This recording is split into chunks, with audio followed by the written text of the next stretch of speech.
président Mbagnick Diop, qu'on remercie, qui nous a donné l'opportunité de parler devant ces jeunes, qui nous a mis dans ce contexte qui n'est pas d'habitude le nôtre, et nous a demandé de venir parler aux jeunes de notre expérience. Il nous suit, il voit un peu le trajet qu'on fait, il s'intéresse un peu à ce qu'on fait, et vu que c'est un entrepreneur, il a cette vision. Il a cette vision qu'en matière d'entrepreneuriat, il n'y a pas juste tel ou tel secteur qui est prédominant sur l'autre. Tous les secteurs se valent, c'est à condition d'atteindre sa cible et de réussir justement à s'imposer en tant qu'entreprise. Et aujourd'hui, c'est ce qui fait qu'on est venu parler aux jeunes de notre entreprise, du milieu de la musique, comment on a su s'adapter à ce contexte sénégalais, bien sénégalais, s'appuyer sur certains leviers pour pouvoir exister en tant qu'entrepreneur. Oui, je leur ai parlé au fait des opportunités. Au fait, quand on rentre au pays, qu'on a étudié à l'étranger, qu'on était longtemps à l'étranger, qu'on rentre au pays, il y a des opportunités qui nous sont offertes.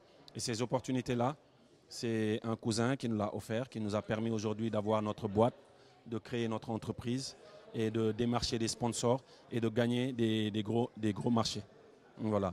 Et c'est ces marchés aujourd'hui qui font vivre la plupart des artistes hip-hopeurs, la plupart des artistes rappeurs à travers des cachets qu'on leur paye, mais aussi la sécurité, les régisseurs et autres, j'en passe.